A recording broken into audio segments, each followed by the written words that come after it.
Hello, I'm Conor Meade, and I'm here today at the 2015 Canadian Science Policy Conference with Dr. Schmidt, who is the founder and president of Let's Talk Science, an award-winning national charitable organization that she started in 1991 while completing her PhD in physiology. So Dr. Schmidt, thank you so much for joining us. Oh, it's great to be here. Excellent. So to start off, can you tell us a little bit about Let's Talk Science? What makes it unique and what makes it important? Well, Let's Talk Science is a national charitable education and outreach organization that focuses on engaging kids and educators in the STEM disciplines, so science, technology, engineering, and math.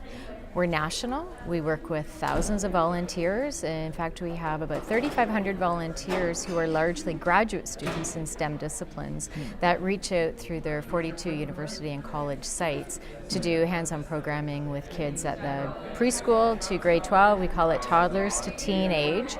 And what makes us unique is that we have quite a lot of different programs. Some of them focus on teachers, so teachers are better equipped in the classroom to engage kids in STEM learning, and we focus also on the youth. And thirdly, our volunteer base. We actually do quite a lot of work on leadership training with them so they're better equipped when they come out with their great STEM degree to have some of the added skills that they'll need for the world of work.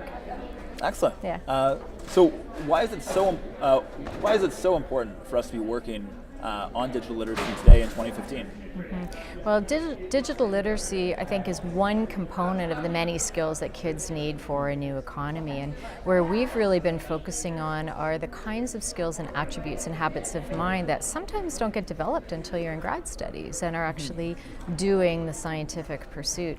So for the last 20 years, we've been looking at the kinds of novel and relevant ways to build critical thinking skills, problem-solving skills, communication skills in young people using a STEM learning platform from kindergarten to grade 12.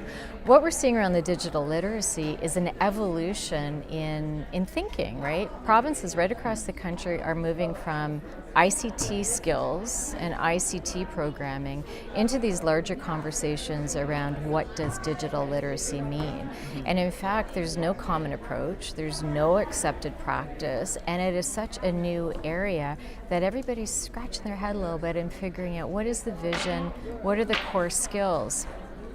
I think that the core skills, though, are not just around coding and what often people think about digital literacy means coding, but it's actually the thought processes that are involved in the critical thinking components that will lead to some going on to learn coding, but all need to have the kinds of thinking and problem-solving skills. So it's an interesting time to have the panel to really start to understand how do you use big data, how do you use computers, and how do you contribute to the innovation that needs to happen, and who should be doing it, and how do we actually build the skills. And it's such a new opportunity to explore. It's a great place to start having these kinds of conversations. Absolutely. Yeah. So what are some of the most effective strategies that your organization has discovered in terms of helping young people develop those skills, and perhaps with a focus on using big data to facilitate the teaching process? But because we start working with kids who would be in the sandbox, so literally 2 and 3 years old, we have programming for them all the way up to advanced levels of grade 12. It looks different, and at each age and stage you use different kinds of strategies and techniques. But around the big data, we've had some interesting projects that we've done through our program called Curiosity, which is for grades 8 to 12. In one example, we actually worked with Chris Hadfield when he was at the International Space Station, and we convened a pan-Canadian experiment that mimicked what he was doing at the space station. So we had schools across the country looking at neutron radiation exposure. We had Jazz airline pilots gathering data, and we had Chris's data, and we had Bob Thirst's data from his previous sojourn. So all crowdsourced onto Curiosity and started to teach kids about comparing data sets across the way.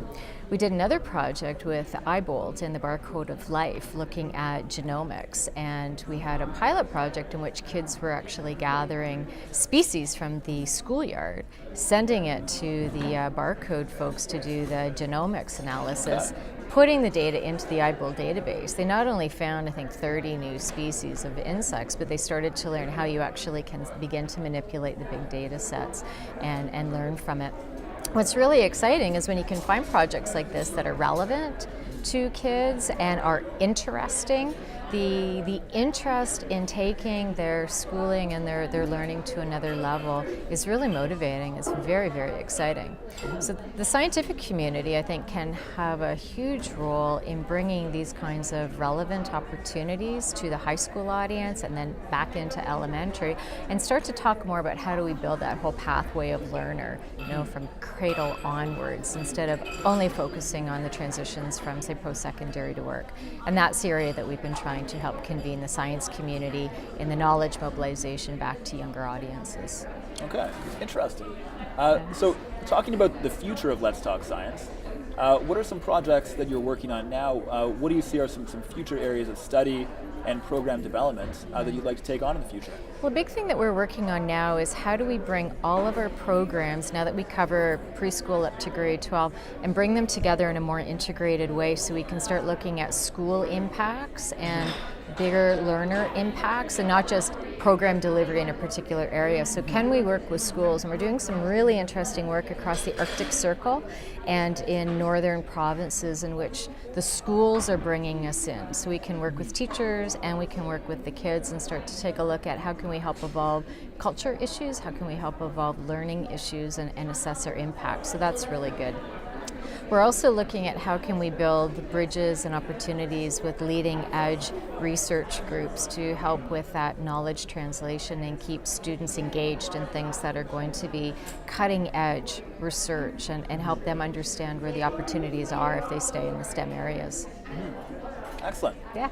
So as a final question before we wrap up, for all of our viewers, if they want to learn more about Let's Talk Science and perhaps even contribute to it, where can we find you online?